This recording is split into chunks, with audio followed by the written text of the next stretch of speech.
Hey everyone, my name is Jake and today we are going to be looking at some malicious compliance stories, so sit back, relax and enjoy. Leave those pallets alone, I'll deal with them. Back in '98, I was on an industrial placement for a year in the middle of my degree. I got a job with a third-party logistics company and worked in a supermarket's fresh fruit distribution centre in Kent. It's in the southeast of England between London and the coast, just across from France. It was temperature controlled, most of it to +2 Celsius, a small bit to +10 Celsius. We would receive fruit in from around the world, store it for a few days, then follow supermarket instructions to send it out to distribution centres across the UK, and from there they'd travel into supermarkets for people to buy. When I get there, the place was a mismanaged mess. A standard key performance indicator, KPI, is for 95% of the pallets to be in the right place in the warehouse with the right product on it, e.g. apples, grapes, oranges, etc. The right amount of cases or boxes, and the right batch number, because fruit doesn't last long, so you always pick the stock first that's been there the longest. Being the student, and thus the junior guy, I got the bad job. I got made inventory supervisor and was tasked with rapidly improving the warehouse accuracy. On my first inventory check of all 4,000 pallet spaces, just after I arrived in May, we scored 65%, which is downright horrendous. The Forkies used to drive around the warehouse trying to pick what their mini computers on their forklift trucks told them to. At the beginning, they didn't have a problem 65% of the time, but 35% of the time they did. So we agreed that when this happened, they'd pull the offending pallet out into the middle of the floor for me to figure out what to do with it. They'd then come to the warehouse office to report it.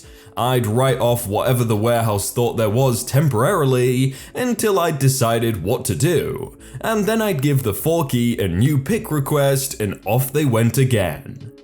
The warehouse tended to be 80% full, so about 3,200 pallet spaces were occupied.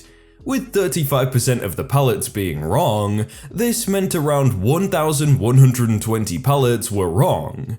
Either it had the wrong product, wrong quantity of boxes, or wrong batch number. Pallets were constantly being pulled out for me. I'd fix them rapidly by writing on new stock with whatever the Forky had found. Product type, batch number, number of cases. Assign a pallet location, and get a Forky to put it into that location. Over time, the percentage of correct pallets slowly climbed by 2 to 3% each week. It was a pain in the neck for all concerned, but I was winning the fight. Good thing too, because Christmas was coming when demand explodes to 250 to 300% normal volumes, and we needed to be ship-shape and ready for it. The warehouse had staff from the supermarket who controlled the inventory and kept track of how much fruit I wrote off and how much I wrote back on again. Often the fruit was now out of date according to the label, but still perfectly edible, so if it was loose, I could send it through the warehouse next door. A hole had been punched through to make things easy for all concerned, and next door would relabel the date and send it back. If it was pre-packed through then, tough luck. The supermarket would sell it to a clearance company at 10% of the supermarket price. And us, the third-party logistics company, would have to pay the 90% balance under the terms of the contract, because it was our fault. Whilst things were improving steadily, it wasn't fast enough for the supermarket directors. Who can blame them? And at the end of July, a bunch of senior directors decided to travel 200 miles down to see us and take a look for themselves as to why the place was still a pain in the butt. This meant a bunch of our directors had to rock up too.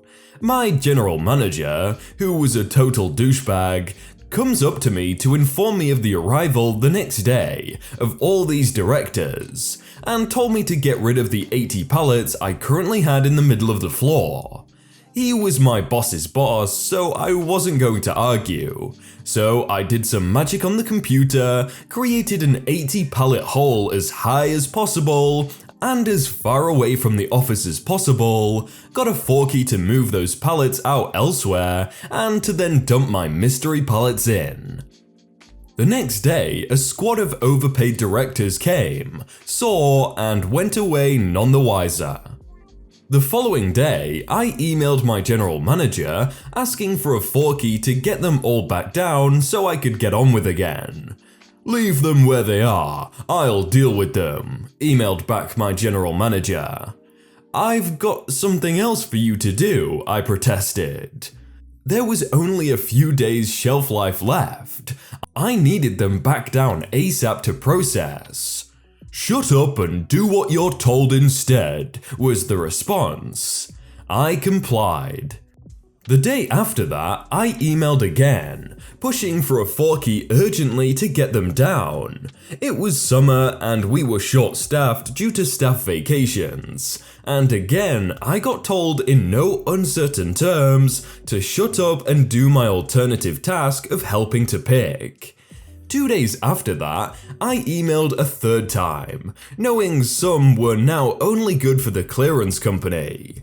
And this time, I got a very hostile email back telling me to get on with my picking instead. By this time, another 40 pallets had been pulled out that also needed identifying and processing. Once again, I complied. It was a Friday, so I went down to the pub for a few pints, and the supermarket employed inventory manager guys were there too, and quizzed me about when these 80 pallets were going to be pulled out and processed. I told them I had been told to leave them alone. They were incredulous. "They'll go out of date." "I know, I sent 3 emails pushing very hard," I replied. Fast forward 3 weeks and nothing had happened about these pallets. I had picked for much of it and fielded new problem pallets for the rest of the time. Being the junior guy, I had to manage Saturday shifts, because God forbid the general manager would come in on a weekend and work. I drive in on a stinking hot August morning to find what can only be described as a lake of rotten fruit juice in the truck yard. The compactor was full. It had been 3/4 empty the previous day, and fruit juice was dribbling out from multiple orifices of the compactor. There was an entire Air Force worth of flies and wasps buzzing around this lake, going absolutely berserk. Christmas had come early for them. I instantly guessed what had happened, walked into the office, whereupon the supervisor told me the general manager had told the Friday night shift to get rid of them. Sure enough, there was a 60 pallet hole on the other side of the warehouse. Not an 80 pallet sized hole, mind. The compactor was full up. They hadn't been able to get the last 20 pallets in. 30 minutes after that, the supermarket on-site accountant walks in, despite it being a Saturday. Like many accountants, he was smartly dressed. In case his suit was worth several weeks' wages for me, and he liked to wear the kind of shoes you see your reflection in. He was always impeccably dressed, like he'd been trained at an elite private school or something. It might have been a Saturday, but for him, that was no excuse to still not be dressed in an impeccable suit and tie. He spots me instantly. "I want a word with you." I was not surprised he wanted a word with me. About the lake of rotten fruit juice, of course. The only surprising thing was that he was there at all on a Saturday morning. It later turned out it was the end of the month, and he'd been forced to come in because we'd be late with the end of month reports that he needed. "Let's take a walk around the warehouse." He storms out to the warehouse. We do not take a walk around the warehouse, we head straight for the far corner. He's en route to it like he's a human Exocet missile. I trail behind, already wincing internally.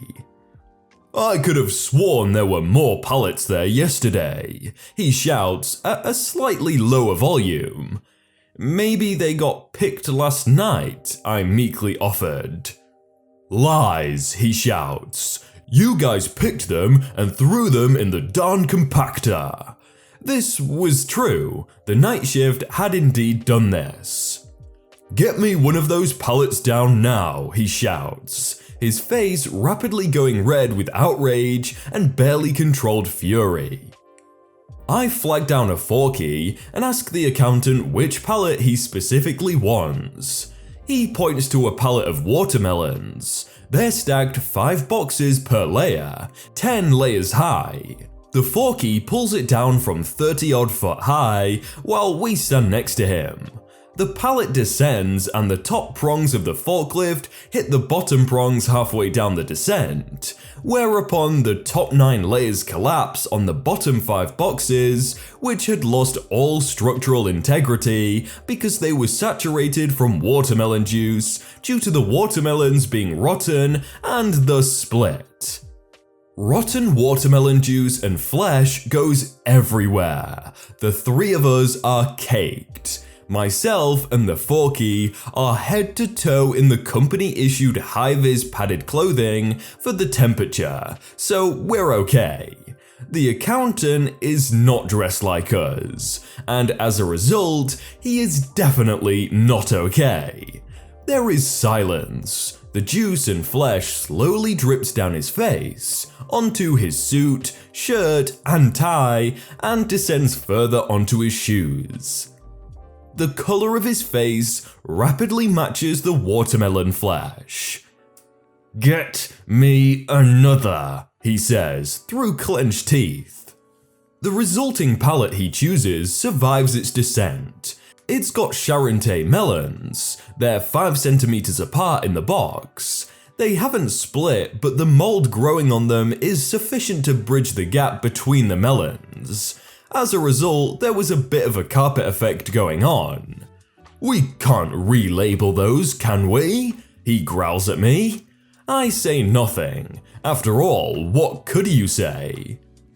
Realizing it's pointless screaming at the junior inventory guy, he storms off to his own office. I carry on doing my day job, knowing that all hell will break loose by about Monday lunchtime, once the supermarket directors have had time to drive down the 200 miles. I should have realized, of course, that our own directors would find out and also rock up. Upon arrival, it's only an hour or so before I get dragged into a 1-2-1 with the UK Managing Director of Fresh Fruit Distribution. He's my general manager's boss's boss. I am intimidated, but I saw this coming from a mile off. I am holding printouts of emails. The general manager says you're in charge of inventory, the MD says. Yes, that's right, I say. Explain why I shouldn't fire you for this. This will cost us several £100,000. Mr. Managing Director, I told the general manager 3 times via email that we had to pull those pallets out after your previous visit, so I could urgently process them. Further to that, the warehouse manager backed me up on the 3rd one and pushed for it himself. He was also shut down. Here, here's print copies for all 4 relevant emails. Silence ensues while he scans the emails in question. Go back to work. I swiftly exit. As you'd expect, the general manager got fired. The warehouse manager got promoted to general manager at the supermarket's request, and also at the supermarket's request, I got to keep my job. Morals of the story. Number 1, if it's really important info, never verbally tell someone, always send it via email. Number 2, if you're the boss, don't be a douche. And number 3, if a junior staff member is persistently trying to tell you something multiple times, stop and think about what they're trying to say, because it might actually be important. Yeah, and I think the most important moral there is definitely using the emails, because without those emails, that's a lost job right there. Wow guys, look on screen right now, you see those 2 videos right there? They're pretty good. I think you should click at least one of them and watch another one.